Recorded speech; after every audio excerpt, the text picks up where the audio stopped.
afternoon and welcome to Lunchtime Series with Kevin, international leadership coach, facilitator, and trainer, where we add value to people's lives.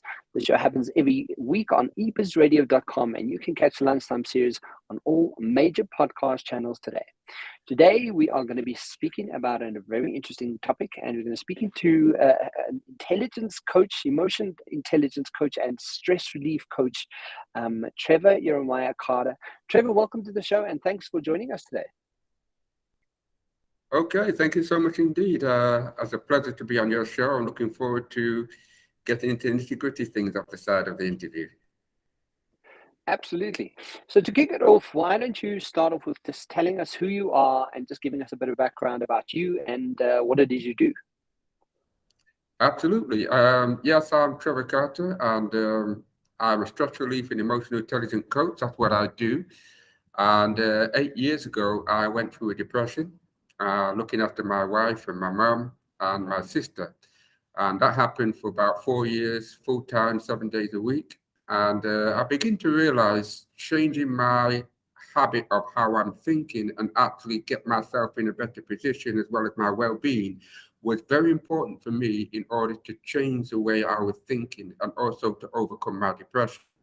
So over the realized if I continue like this, how much longer I'm going to have to cope with this? So I have to make some radical changes. And that was looking at myself and saying, you know what, this has to change because it's not affecting me, it's affecting my family. And so I've been able to reverse my depression without any medication. And it allowed me to realize the power of the mind and how we can change the narratives. And so, yes, that's much more me. Fantastic. And what I find interesting is very often, and I come from a similar space where, going through depression and you kind of go, it's so hard and it's so difficult and it can be so lonely. But when you want to and you want to get involved with it, you start learning about what it is your brain is doing and how to change it for yourself. And thankfully, I've been able to do that like you have, and come out, on the other side of this. But tell us more about the good life. Yeah, living your good life is like a lifestyle movement, right? It's something that you share and something that you speak about. Tell us more about that. Yeah, sure. Living your good life was about, it actually, the title itself speaks for itself. It's living your good life. You have the right to live a good life. But the problem is, it's how we change our understanding from the bad experience into the good life. And I decided to start my personal journey, going through radical changes in my mental state. And it's about empowering people to start looking internal and to also look at how we can change our mindsets. Now, I began to realize the power of the mind and how it worked. And it allowed me to tap into my thoughts, my emotions. When I got into my thoughts and emotions, I realized any situation I was in, I could change it. And that had to start with me first. So then I had to come out of my situation and I thought to myself, this is something I could do to help others. And that's how my business came up and that's how it started. It's being passionate about people, whether you're a business, whether you're a parent, or whether you're a professional or a CEO of a company. I'm always looking at how are you thinking? What kind of things are coming into your mind that's stopping you from progressing in your personal development? And that's how this business ended up to be where it is today. I think one thing that stands out from what you've just mentioned is, giving yourself permission, almost allowing yourself to say, I'm allowed to have a good life. I'm part of my life can actually be, if I put the steps in place and if I cognitively get involved with how I run life and how I do my life, that I'm supposed to be happy and I can have a better life than I think I'm having, right? And I think a lot of people, it's almost like they don't give themselves permission. They don't give themselves the permission to be able to live a good life based on values, based on the type of environment you grew up in, based on old negative habits and old negative belief systems that you might have. Do you think that also plays partly into the fact that we create more stress for ourselves? Sorry, I got your picture a bit faded. I didn't get much of your conversation there. Could you say that again, please? Yeah. So do you think we create more stress for ourselves based on the fact that we don't really give ourselves permission to have a good life? Yes, every human person deserves a good life. But the problem is how we view life, how we've been taught what life is. Life starts with you understanding your identity, who you are, what you want to achieve, and how you view yourself. When we view ourselves in the wrong way, it makes you see things different, and it challenges your thoughts and your understanding. Is this really how I'm supposed to be living? And it's a challenging experience when you start to have an identity crisis. So I have to look at, what is my life all about? What am I here for? What's my purpose? And the purpose is, I'm here on a mission. That mission is to give other people life, hope, joy, prosperity, internally, externally. Into our circle and don't believe in us, it makes us feel very frustrated, angry, because they're coming with the agenda. That's not our agenda.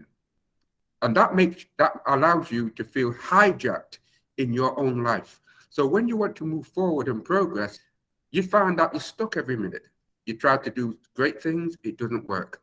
You try to put something together, it doesn't work. Sometimes I say to myself, when we allow too many activities into life that's not productive, controlled by that environment. So if my father said to me, you're never going to be successful, and my father's not around anymore, but guess what? The thoughts of what my father said is still hijacked in my life, even though he's not around. So I'm actually living a life of my father based on what he said. Now the question is that my life? No, it's not. So I become a prisoner to somebody else's subconsciousness that I don't agree with. So there's a constant battle where we have to be mindful of our circle. And it always funny stuff, it happened to people who are close to us. What words are they saying over our life? Are you agreeing with it? And if we agree with things that they say that's not productive, then you're controlled by your father, your mother, your friend, your colleague, your boss. But that's where the challenge comes. Identity crisis comes in. So when you get older now, you begin to find, why am I not moving forward? Why I feel stuck? And the longer you leave it and the older you get, the harder it is to overcome it. And that's what I mean by getting your life back. Every one of us deserve a better life. It's it's to do with the circle, it's to do with the influence of what people are saying into our life, which can be psychologically damaging. And when somebody damages you, it does take time to overcome that. So that's how I'll break it down into living your good life. So, I mean, one of the things that stand out for me is you, and this is something I always, coach about, is what is the identity that you're working from, and how are you influencing, and how much are you partaking in it? And I think, it speaks to our next point here, is like, how to avoid overthinking, and how to protect the mind for success, right? Because sometimes our identity gets so embroiled with the past experiences, or what my father said, or what my manager when I was 22 said to me, or that story. We get so stuck with the past that we don't know how to unravel that and kind of go, okay, cool, that is not the story that I want for my life. That is not how I and we then kick into that overdrive, right? We overthink things. But teach us something about the overthinking. What can you say about the overthinking and how to protect our mind for success? Very good question. The two sides of overthinking, and you have an advantage and you can have a disadvantage. The disadvantage of overthinking, it actually keeps you in your comfort zone. Where for example, how many things can you do all at one time? We've got to accept ourselves. We need to draw a barrier. We're not created to design everything. If we are, we'll be like robots. And we're not robots, to tell you the truth. We're human beings. Human beings are created in a certain way, how we operate, how we conduct, and how we think. We need to take control of our own thoughts. That's where I always say the environment around us is not a problem. The environment, where is it? In our minds. So whatever thought comes to your mind, it's only a thought, but it doesn't mean it's true. And when we engage into something that's not true, guess what? We're actually partaking an activity that could harm your future, and also harm the ones who are around you who love and care for you. Why do I say that? Because, for example, media has a very good influence, but you have the power to switch that TV off if it's not giving you anything productive. Some of us tend to find that it looks good, it sounds good, it's beneficial to me. But actually, not everything we hear and see is going to help us, especially if it's going to make you overthink and stress you out. Overthinking causes stress. Overthinking actually causes chronic illnesses. So the barriers to this is we have to acknowledge, we have to ask ourselves some serious questions. Why am I feeling like this? Why am I thinking like this? The better solution will come. The second thing, we have to be honest with ourselves. So many people want to be in denial. Guess what? You're going to have more problems one after the other. Being in self-denial is not going to prepare you for a good future. Because why? That denial is going to follow you wherever you go. You could move to another country, that same behavior is still going to follow you. And guess what? How do you know that behavior is following you? It comes to the surface. So if you're an angry person, if you're an angry person, you're angry for no reason, you're actually making yourself become more of a victim. And you're making yourself valuable for people to victimize you because they've identified your weaknesses. So that's why certain things that come to the surface, we've got to be honest, this is a problem. If we deny it, the problem's still going to be there. And that's why some people keep going through circles in their life over and over and over again, because they're in denial. Now, sometimes people are in denial because it's too painful. But guess what? My mom had the old saying, the bitter the medicine, the better. Anything that tastes bitter is actually better for you. And I didn't realize that when I was growing up, what she meant. But as I got older, it makes sense. Sometimes things in our life are so bitter, it's actually telling you, it's a warning sign. It's either you deal with it or you don't deal with it. And guess what? If you have people close to you, they're going to get affected by it as well.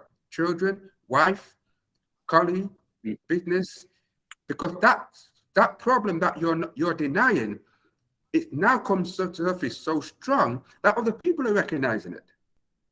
And so when they try to correct us, we get offended, thinking it's them. No, it's not them, it's us. So I think it's the overthinking. There's nothing wrong with overthinking because it actually makes you be more alert. Okay, stop that. I must be thinking like that about the certain person. It's actually making you aware of how far overthinking can take you. You have the authority.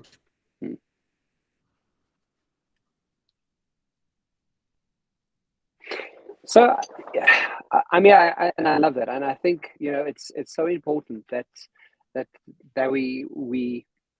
I love to have these kind of conversations because the more I have them, the more clearly we start understanding that we have, as humans, as individuals, we have more influence and power over our lives than we think we do. And people are really turning inwards and having internal sort of look in the mirror moments and kind of go, you're the man in the mirror, and what are you doing about it? And that stretches from, you know, your stress levels to your vocation, to where you want to live, to how do we get involved with the climate change, to whatever it is. We're starting to have a more internal focus and locus of control to kind of go, what am I doing about it? And the quicker we get to that perspective and that conversation, I think the more we're empowering ourselves to actually to make a difference, to make change in the world, right? But I mean, around motivation, right? Someone once said, motivation's like taking a bath. You have to do it every day, right? Yeah. and so I mean, like, when it comes to dealing with stress and having a good life, what do you do? What do you do or recommend for people to stay motivated and keep themselves upbeat and recognizing that good life that you want to keep reinforcing for yourself? Good question. Number one, get out of the comfort zone. Number two, think outside of the box. When you start to think outside the box, your brain starts getting creative. When it starts getting creative, you begin to realize, I've been in that box for 30 years and I didn't know this until I came out of the box, and I start to look at perspective of myself differently. Your brain starts kicking in. Number two, view yourself different from what other people are telling you, especially for you. Don't listen to everything that people say when you know it's not acceptable. That's not you. Yeah. Why listen to somebody telling you who you are, and yet you agree with it, and yet it's affecting you? You have to challenge those narratives, because guess what? That's a form of control. Some people like to say things about you to control you. That's why I've noticed words are very powerful. Think before you speak about yourself. Oh, I'm fed up. I can't do this. I ain't got time. That's alarm bells going on. What you're doing, you're programming your subconsciousness to remind you you're not worthy. And it will remind you every day. That's the third step. The next thing, if you have problems expressing yourself, write it down. Get a pen and a book. I carry my book and pen everywhere I go. Anything comes to my mind, I take my pen out, my book, and I write it. And that's why I understand why writers become very successful. That's why I understand why writers' books sell by millions. Because when I look at how they started writing, it was working on themselves, where they could learn and hear more about themselves and started to write. So the power of pen and writing, pen and paper, is very powerful to get some of those issues out of ourselves. The other one is work more on yourself first. So in other words, there's an old record we had in Jamaica, which it said, learn to clean your own backyard out before you clean anybody else's. Yes. Sometimes we allow people to clean your house out, and yet they've got problems in their own house. That's almost like two blind men walking together and they can't lead each other. So we've got to recognize your house needs cleaning out. Your thoughts, your emotions, and your life. How you feel. The other thing is, start reading things that's going to make your brain be more sharper and focused. Very little people spend time reading these days. They're always on the mobile phone. Mobile phone, Facebook, social media. What's that doing? The information's there, but what are you looking for? That's going to make your brain and your life more productive. Sadly, we find people spend more time on mobile phone than talking to a human being. Yeah. No human connection, it's disconnected. Because technically, we're supposed to spend time talking to each other. the phone is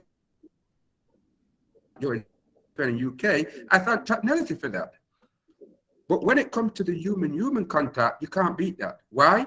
Because we were designed to communicate with each other. The other step is keep your lifestyle and your health healthy as possible. Don't hang around with people who are always putting you down, thinking you're in the wrong perspective. Find people who think like you, who've got the same passion and desire like you. You'll be very surprised you can meet a stranger and have a simple conversation in a minute. Because why? The similarities are the same. So, for example, I like to go a bit this deep. When music is playing, you have water, you put the telescope together, and when the music is playing, you can see the water actually vibrate to come together. That's the power of humans. We're supposed to connect to get more energy and more prosperity in our life and learn from each other. If we're all the same in the world today, we won't learn anything. So our differences make us learn to become better people. Also, do creative things. Find things that makes your brain be creative. Keep it active. Keep it thinking. Also, start asking yourself more questions. Why am I doing that? Before you start doing something, ask yourself, what am I doing this for? For example, when you're bored or you're tired, what's the first thing most people would do? Most people would do, oh, I'm fed up, I'm going to have a nice chocolate cake or a biscuit or ice cream. And before you know it, you're eating the whole tub of ice cream the whole day based on boredom. Yeah. So again, that part of the thoughts, our thoughts is attracted to something, especially when we're bored or we're stressed or overthinking. It can cause you to go more into the box than out of the box. And that, to me, that's not life. Life is outside the box. And the more you're outside the box, the more you begin to enjoy life. And the final thing I say is this: life is not the problem. It's how we live life is the problem. Yeah. Life has never been the problem. It's how we live.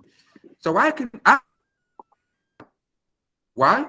Because I'm not focusing on the doom and gloom. I'm aware of it, but I'm not engaging in it. I'm engaging in things that give me energy, make me think positive, make me meet great connections of people who I've never met in my life, who have the same similarities. So my energy is picking up things that making me see things and realize that's what life is all about. So that's the best way I can put it. I love it. I love it. Absolutely. It's Trevor Carter, and stress relief and emotional intelligence coach. Thank you for spending some time with us and just giving us some good tips and tricks that we could take away from this conversation. I think it's so important that we it's the practicalities that we implement on a day-to-day basis, and I think that's what we need to do to really live that good life, as you say. And so. Trevor, if we have to get hold of you, where do we go? How's the quickest way? Do you have a website? I reached out on LinkedIn, but where's the best way to get hold of you?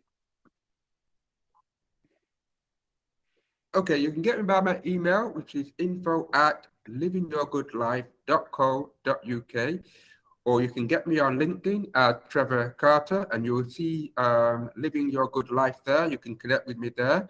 I'm in the process of getting my website done, so it's under construction. But at the moment, they're the two contacts you can get in touch with me. Fantastic. And as Trevor said, guys, those links will be in the description box below. Trevor, thank you so much for spending some time with me. Thank you for sharing some insights with me, and hope to chat soon. Thank you very much, Dean, for having you. Thank you so much. I enjoyed it. Cheers for now. Bye.